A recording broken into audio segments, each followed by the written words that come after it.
읽은 이 본문의 배경이 되는 그런 영상이었습니다. 그래서 여러분 유튜브에 들어가 보시면 나중에 한번 찾아보시면 그 홍해 바다 속에 그 마차들이 이렇게 빠져 있고 거기에 산호가 이렇게 덮여 있는 이런 것들이 실제로 발굴이 되고 있어요. 근데 모세 시대 때 실제 마차들이라고 하는 게 증명이 됐습니다. 그러니까 하나님께서 그렇게 오늘도 이런 걸 영상이나 이런 걸 통해서도 그때 그 역사하셨다는 것을 분명하게 보여주고 계십니다. 그러니까 성경은 신화나 전설이나 무슨 여러분이 그냥 인간이 만들어낸 어떤 상상 속의 어떤 그런 이야기 이렇게 전설이나 이렇게 생각하시면 안 된다고 하는 것입니다. 하나님은 실제 역사 속 이스라엘 역사 속에 역사하셨고 또 그 하나님은 오늘도 살아계셔서 우리의 삶 가운데 구체적으로 역사하고 계시다고 하는 것을 우리가 굳게 믿고 우리가 신앙생활을 해야 됩니다. 여러분 이스라엘 백성들이 홍해바다 앞에 섰을 때 애국 군대가 이 바로의 군대가 바로의 명령으로 총출동해서 쫓아서 홍해바다로 들어가는데 결국 거기서 다 수장됐어요. 이스라엘 백성들은 진퇴양난에 빠져서 끝난 줄 알았습니다. 근데 하나님은 인간이 상상할 수 없는 바다에 길을 내시는 그 일을 행하셨어요. 하나님이 하신 거죠. 어떻게 사람이 생각할 수 있는 일이겠어요? 사람은 도저히 상상할 수 없는 일이에요. 근데 하나님이 행하신 것입니다. 진퇴양난에 빠지고 여러분 완전히 궁지에 몰렸죠. 사면초가에 있었는데 우리 하나님이 놀라운 기적을 행하셨습니다. 하나님은 이미 계획을 하고 계셨어요. 제가 출애굽기를 자세히 이렇게 보면서 느꼈던 게 뭐냐면 하나님이 이미 계획하고 계셨구나. 그들이 쫓아올 걸 알고 계셨구나. 그리고 바다를 가르시고 애국 군대를 수장시킬 것을 하나님은 다 이미 계획하고 계셨구나. 이미 작정하셨어요. 그 작정 가운데 하나님 이루어진 거예요. 그러니까 갑자기 이루어진 게 아니고 하나님의 뜻 가운데 이루어졌어요. 섭리 가운데 이루어졌어요. 오늘 이 본문의 이 말씀을 통해서 우리가 그러면 이 모세와 이스라엘 백성들의 믿음은 어떤 믿음이었는가? 우리 하나님은 전능하시고 살아 역사하신 하나님이셨는데 모세와 이스라엘 백성들의 믿음은 어떤 믿음이었길래 그들이 이렇게 살아날 수 있었을까 하는 부분을 살펴보긴 합니다. 첫 번째는 믿음의 근거는 위로부터 들려오는 하나님의 말씀이었습니다. 그래서 여러분 출애굽기 14장 1, 2절에 보면 이미 말씀하셨어요. 하나님이 홍해 가르치기 전에 이미 말씀하셨어요. 뭐라고 말씀하셨냐면 출애굽기 14장 1절 4절 한번 보겠습니다. 같이 읽겠습니다. 여호와께서 모세에게 말씀하여 이르시되 내가 바로의 마음을 완악하게 한즉 바로가 그들의 뒤를 따르리니 내가 그와 그의 온 군대로 말미암아 영광을 얻어 애굽 사람들이 나를 여호와인 줄 알게 하리라 하심에 무리가 그대로 행하니라. 아멘. 하나님은 이미 스케줄을 계획을 딱 짜고 계셨어요. 이들이 따라올 건데 홍해바다 갈라지고 이스라엘 백성이 지나갈 거고 그리고 그들 따라올 텐데 결국 그들이 다 죽을 것이다. 홍해바다에 다 수장될 것이다. 그로 말미암아 내가 애굽 사람들 가운데 영광을 얻을 것이다. 이 하나님이 이미 모세한테 말씀하셨어요. 홍해바다 가르치기 전에. 하나님은 어떤 분이십니까? 다 모든 것들을 작정하시고 계획하시고 성취하시는 분이에요. 근데 그것을 이루기 위해서 말씀하시는 하나님이세요. 살아계신 하나님이세요. 출애굽기 14장 10절 12절에 보면 이렇게 되어 있습니다. 같이 읽겠습니다.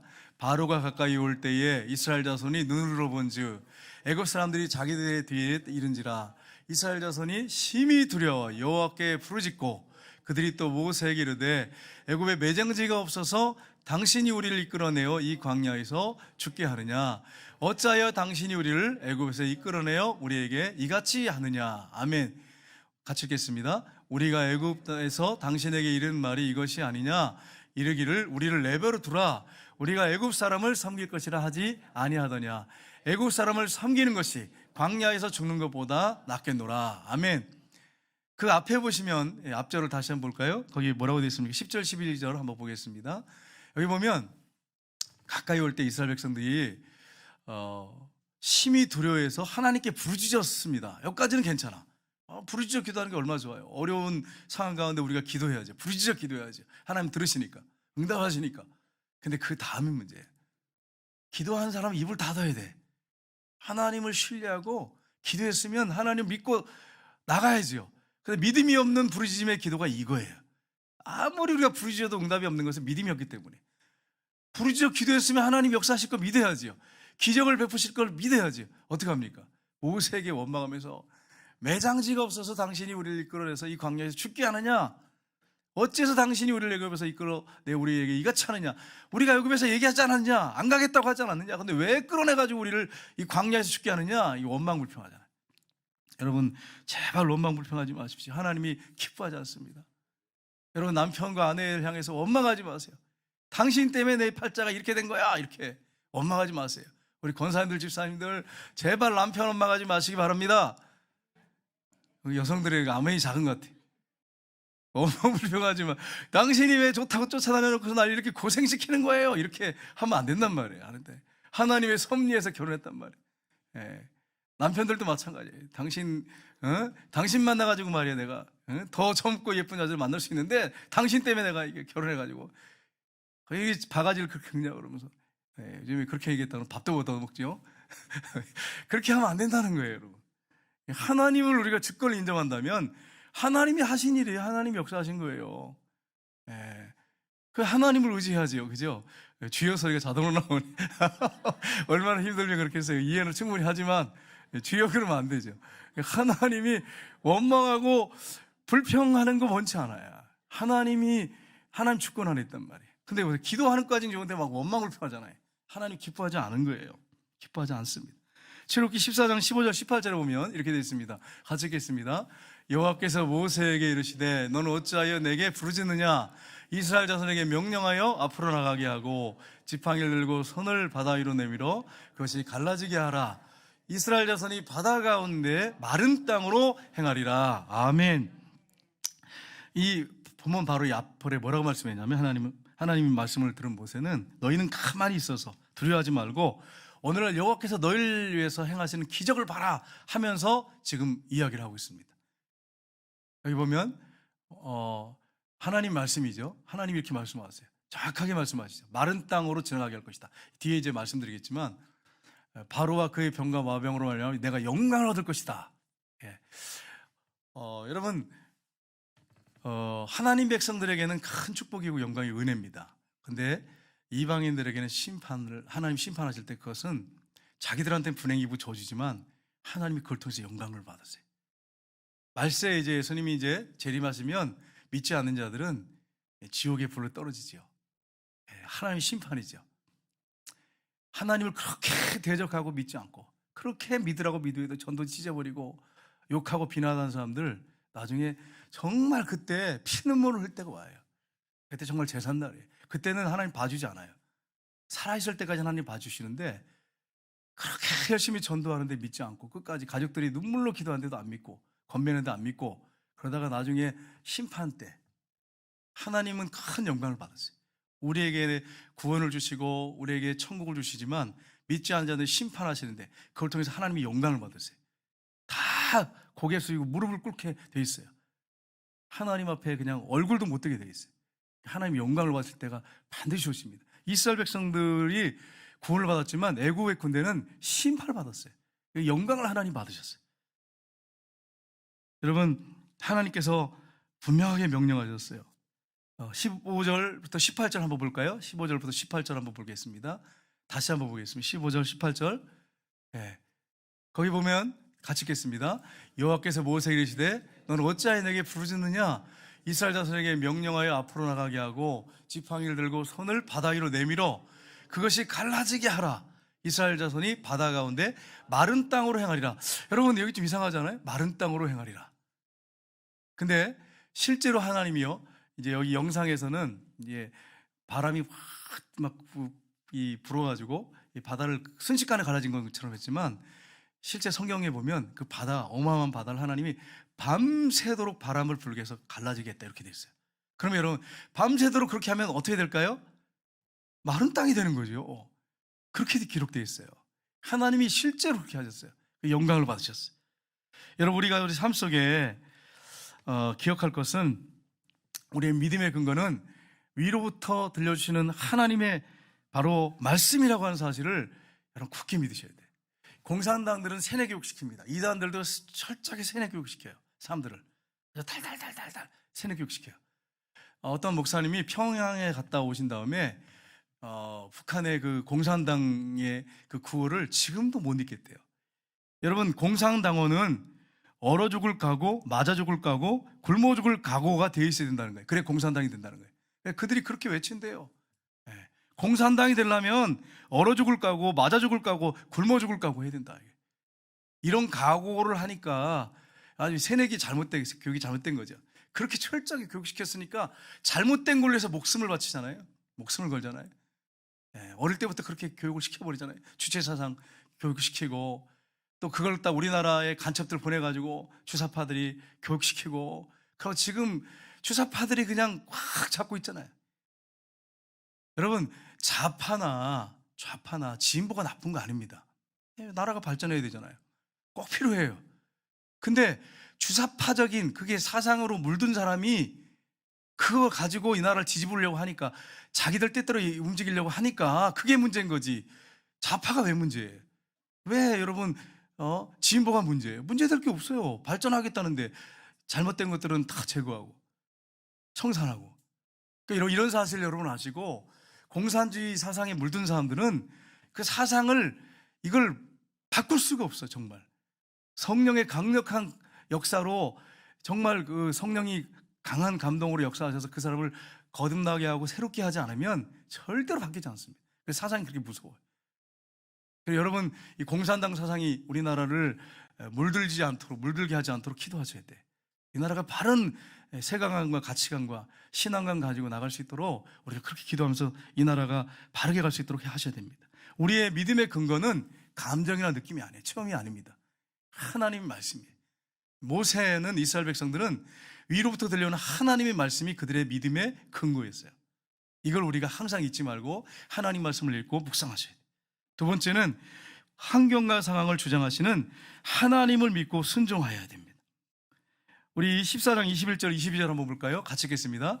모세가 바다 위로 손을 내밀매 여호와께서 큰 동풍이 밤새도록 바닷물을 물러가게 하시니 물이 갈라져 바다가 마른 땅이 된지라. 이스라엘 자손이 바다 가운데를 육지로 걸어가고 물은 그들의 좌우 벽이 되오니. 아멘. 만약에 순식간에 바람 불어서 잠깐 바다를 가르면요, 이게 진흙탕이어가지고 어떻게 지나갈 수 있겠어요? 이스라엘 백성들이 말 타고는 괜찮겠지만 일반 사람들이 아이들이 어떻게 건너가겠어요? 그러니까 밤새도록 큰 동풍을 불게 하셔서 말려버리셨어요. 그래서 마른 땅이 된지라. 마른 땅을 지나가는데 물이 좌우의 벽이 됐다, 이렇게 돼 있어요. 그래서 그들이 바다 가운데로 지나갔어요. 세계 어느 민족이 바다 가운데로 지나간 민족이 있습니까? 그 당시에 장정만 60만이에요. 그러니까 어린아이 부녀자 표현하면 200만이 넘어요. 200만이 된 사람이 홍해 바다를 지나갔어요. 세계 어느 민족이 그런 민족이 있어요? 이스라엘 역사책이 구약 아닙니까? 그들을 믿고 아이들 가르쳐요. 이건 신화가 아니란 말이에요. 전설의 고향에서 나온 얘기가 아니에요. 이건 역사예요, 역사. 하나님이 그렇게 하셨어요. 지금 고고학을 발굴하면 실제 나오니까, 실제 증거들이. 하나님이 그렇게 살아계신 분이에요. 여러분, 그렇습니다. 환경이나 상황을 주장하시는 분이 누굽니까? 하나님이. 진퇴양난에 빠졌어요. 앞으로 갈 수도 없고 뒤로 갈 수도 없고 완전히 사면초강이에요. 아니, 궁지에 몰렸어요. 누가 바다 가운데 그걸 갈라가지고 그 길을 마른 땅으로 지나가게 할 수 있는, 누가 그걸 상상이나 할 수 있겠어요? 있을 수가 없는 일이에요. 하나님만이 할 수 있는 거죠. 그러니까 하나님이시죠. 그래서 그들이 지나갔단 말이에요. 오늘도 마찬가지입니다. 여러분의 삶 속에 상황이나 환경에 묶여가지고 이게 나는 이제 끝났구나, 우리 가정은 끝났구나, 우리 자녀는 끝났구나, 이렇게 여러분이 절대로 낙심하고 절망하시면 안 됩니다. 왜냐하면 우리는 살아계신 하나님을 믿기 때문에. 죽은 신을 믿는 사람들이 아니란 말이에요. 오늘도 새파랗게 놀뜨고 우리를 바라보고 계시는 살아계신 하나님을 섬기는 사람들이란 말이에요. 그 하나님이 살아계시기 때문에 상황이나 환경에 묶여가지고 절망하고 좌절하고, 나는 끝났다, 나는 뭐 아무것도 할 수 없다, 그렇게 나는 실패자다, 절망해서는 안 된다는 거예요. 믿는 사람들은 절대로 절망하고 낙심하면 안 돼. 하나님이 계시기 때문이에요. 내 환경이나 상황이나 나 자신을 보면 절망하고 낙심할 수밖에 없어요. 근데 살아계신 하나님을 바라보면 그렇게 할 수가 없는 거죠. 그렇게 해서는 안 돼. 여러분, 형곡동에 남원교회라는 교회가 있어요. 남원, 니은 남이 아니라 리을 남. 그래서 내가 왜 남원교회라고 이름 줬어요? 했더니 감남원인데 너무 길어서 감자를 뺐대요. 그래서 남원교회래요. 목사님이 얘기해요. 그래서 기도하는 가운데 졌다 그러더라고요. 그래서 이제 차를 타고 같이 오다 내가 목사님 어떻게 사모님 만나 계셨어요? 시골 교회에서 거의 12년인가 3년을 수고하시다가 여기 개척교회로 해가지고 오셨거든요. 남원교회 오셨거든요. 그래서 어떻게 만나게 되셨어요? 그랬더니 기도를 하나님 앞에 사모를 놓고 막 기도를 했대요. 그런데 하나님 응답을 딱 주셨대. 그래가지고 처음에 만나 식사를 딱 마친 다음에 그랬다는 거야. 내가 3가지 조건을 얘기하는데 그 조건에 예스 하면 결혼하겠다. 첫 번째가 뭐냐? 사례금에 대해서 일절 얘기하지 마라. 월급에 대해서 일절 얘기하지 마라. 그러니까 예 그러더래. 두 번째, 원망불평하지 마라. 그랬더니 예 그러더래. 세 번째, 내가 둘째인데 어머니가 몸이 많이 아픈데 형님이 안 모신다고 하면 내가 시어머니 모실 것이다. 그러니까 그러더래요. 예, 당연히 그렇게 해야죠. 이러더래요. 그래가지고 그럼 결혼합시다. 그래서 결혼했대요. 그래가지고 이제 시골교회 가가지고 얼마나 고생했어요. 근데 한마디도 원망불평하더래요. 사례에 대해서 얘기도 안 하더래요. 그냥 열심히 일하더래요. 그래서 최근에 얼마 전에 나를 우리 아내가 너무너무 좋아하는구나. 그래가지고 이렇게 말을 잘 듣는구나. 그래가지고 이제 식사하는 자리에서 여보, 당신 내가 뭐가 이렇게 좋아가지고 나를 선택하고 결혼하게 됐어? 그랬더니 이제 기대를 한 거죠. 목사님은. 그랬더니 나는 당신 처음 만났을 때 마음에 드는 게 하나도 없었어요. 그래가지고 당황이 됐대요. 그래서 아니 근데 왜 결혼했어? 이러니까 결혼하기 전에 음식을 먹으면 계속 토했대요. 계속 토했는데 너무 힘들었대요. 근데 목사님하고 만나서 식사하는데 토를 안 하더래. 그 다음에 만나서 토를 안 하고 막 그래가지고 그래서 예스 그랬다는 거예요. 그래가지고 그 다음부터는 목사님이 찍소리도 못하고 요새는 사모님 말을 잘 듣는다 그러면서 저한테 하는 말이 목사님 그때 묻지를 말았어야 되는데 내가 괜히 그 물어가지고 지금 묶여가지고 내가 너무 힘듭니다 이러면서 저한테 그렇게 고백을 하시더라고요. 그러니까 여러분, 하나님은 상황이나 환경이나 묶이시는 분이 아니에요. 하나님이 역사하시면 불가능을 가능하게 만들어 놓으신 분이에요. 하나님이 하시면 되는 거예요. 사람은 안 되지만 하나님이 하시려고 하면 되는 거예요. 이스라엘 백성들이 구원을 받았습니다. 홍해에서 얼마나 감사했겠어요. 그래서 여러분 출애굽기 15장 2절에 보면 이렇게 되어 있습니다. 여호와는 나의 힘이시요 노래이시며 나의 구원이시로다. 그는 나의 하나님이시니 내가 그를 찬송할 것이요 내 아버지의 하나님이시니 내가 그를 높이리로다. 아멘. 저는 이제 한 절만 뽑아서 지금 여러분 같이 읽었는데 뒤에 보면 하나님에 대한 찬양이 쫙 장문으로 나옵니다. 모세와 이스라엘 백성들이 하나님을 찬양하는데 이게 대표적인 구절이에요. 나의 힘이시요 노래시요 나의 구원이시로다. 여러분, 하나님이 힘이 되는 사람은 근심 걱정할 게 없어. 내 머리 믿고 내 능력 믿고 내가 이것을 힘을 가지고 이거 가지고 살려고 하는 사람은 맨날 실패하고 넘어져요. 하나님이 나의 힘이십니다. 나의 피난처십니다. 반석이십니다. 그런 사람은 견고합니다. 흔들릴 수가 없죠. 우리 하나님이 책임져 주시는데 구원을 막 찬양하고 있습니다. 우리 하나님은 우리를 구원만 하시는 분이 아니잖아요.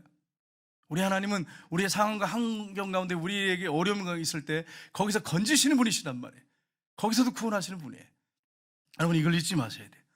여러분, 예수님이 풍랑이는 바다 위로 걸어오셨어요.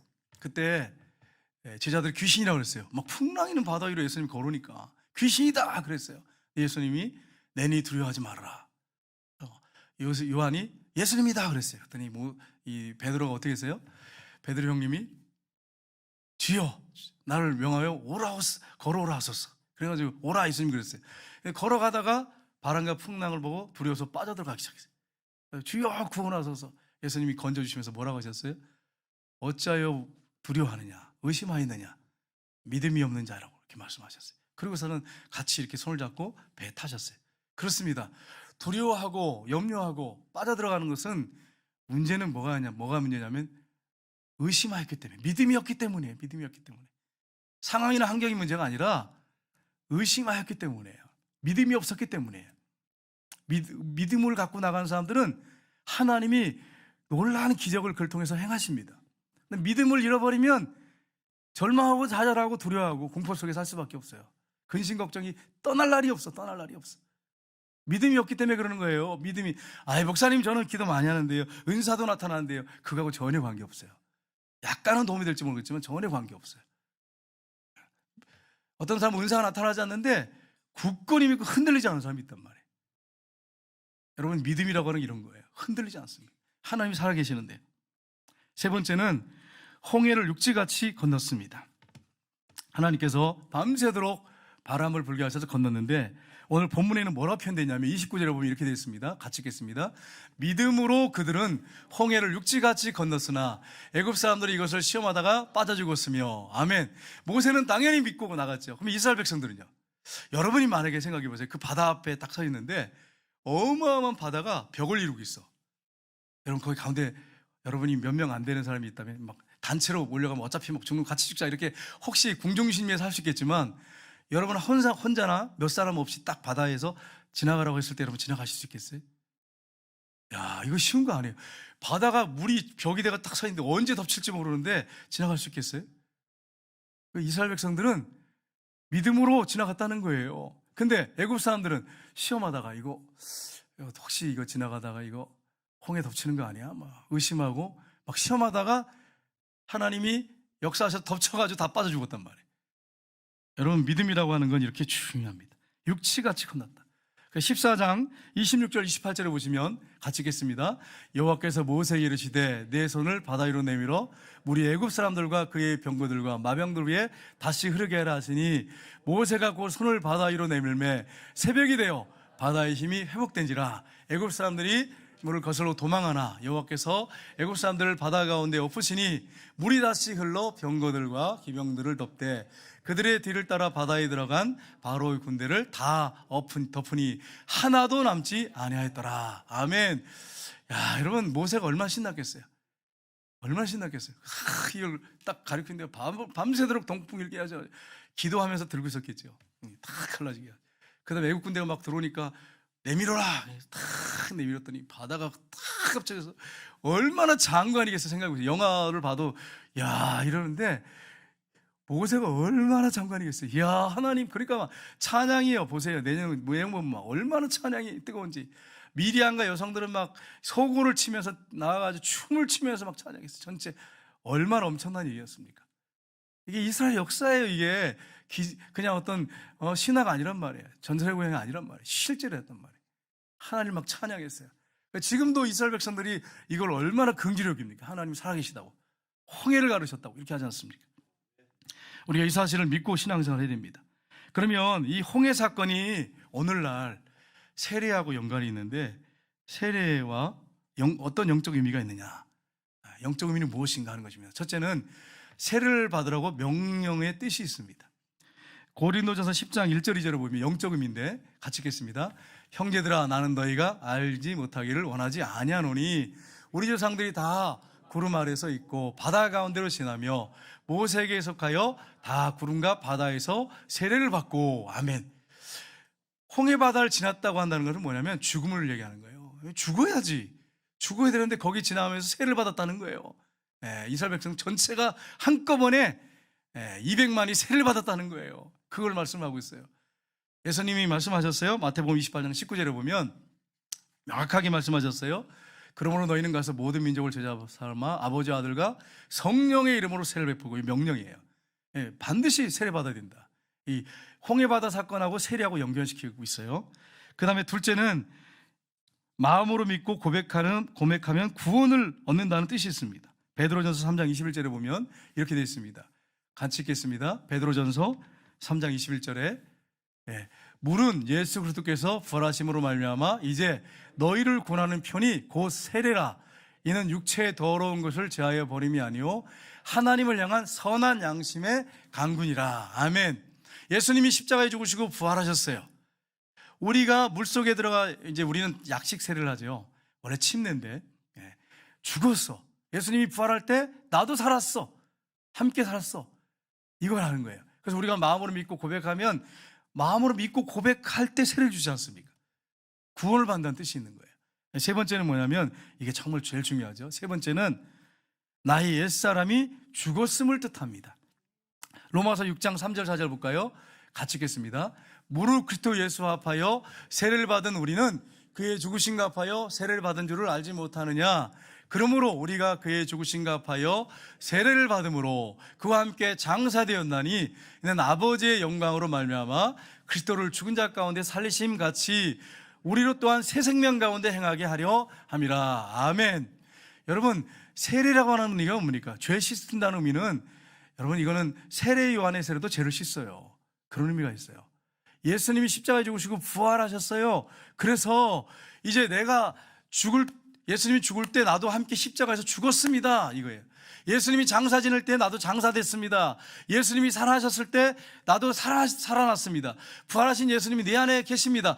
새 생명 가운데 간다는 말이 뭐냐면 나 생명이 있는데 무슨 새 생명이에요? 예수님의 생명이 내 안에 들어와서 부활하신 예수님이 내 안에 사십니다. 그래서 이제 나는 새 생명 가운데 사는 것입니다. 이게 세례라는 거예요. 여러분 옛사람은 죽었습니다. 이미 처리됐어요. 여러분 끝났어요.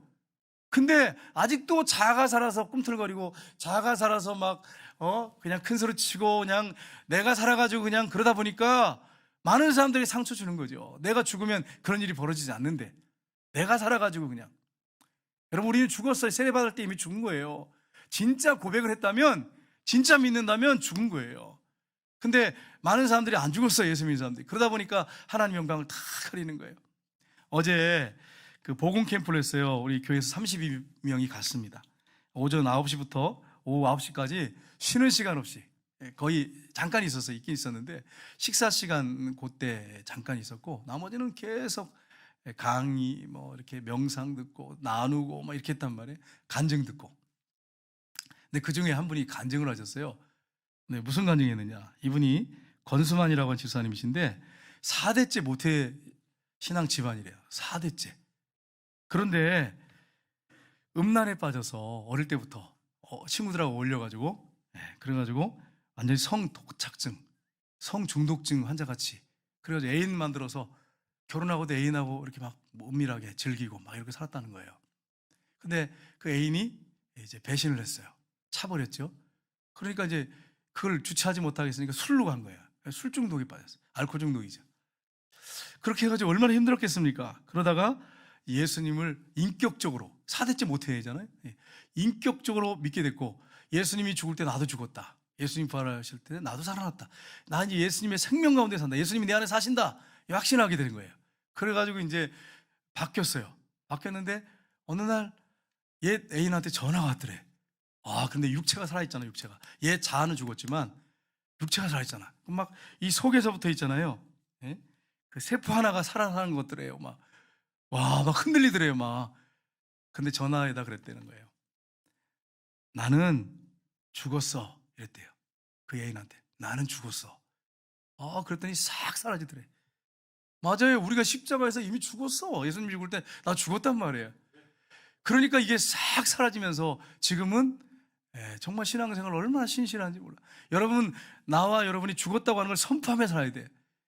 여러분, 제가 지금 육체는 살아있지만 최문선 목사는 죽었습니다. 여러분 테스트 하지 마세요. 저도 이제 흔들릴 수 있어요. 그러나 저는 이미 죽었어. 그래가지고 혹시라도 목사님이 좀 눈빛이 좀 이상해지면 목사님 죽으셨다며요? 이렇게 하면 제가 정신이 바짝 나겠죠. 예, 죽었습니다. 죽었어요. 여러분과 저는 죽었어요. 예수님이 죽을 때 죽었어. 부활하신 예수님이 여러분 안에 살아계세요. 새 생명 가운데 삽니다. 여러분 이 사실을 잊지 마시고 오늘부터 해서 하루 한 주간 동안 또 앞으로의 삶이 완전히 죽은 삶이 돼서 하나님께만 영광 돌리고 예수님만 높이는 그런 축복된 삶을 사시고 상황과 환경에 묶이지 말고 믿음으로 기도하며 나갈 때 무리도 걸었잖아요. 무리도 걸었는데 베드로는 홍해 바다도 갈라서 가운데로 지나가겠는데 마른 땅으로 지나가겠는데 여러분의 환경을 하나님 못 바꾸시겠어요? 얼마든지 바꿔놓으실 수 있단 말이에요. 믿음으로 취하시고 믿음으로 걸어가십시오. 하나님이 여러분의 삶 가운데 반드시 역사하실 것입니다. 이 사실을 꼭 믿고 여러분이 한 주간 동안 승리하시기를 주님의 이름으로 축복합니다. 우리 찬양하겠습니다.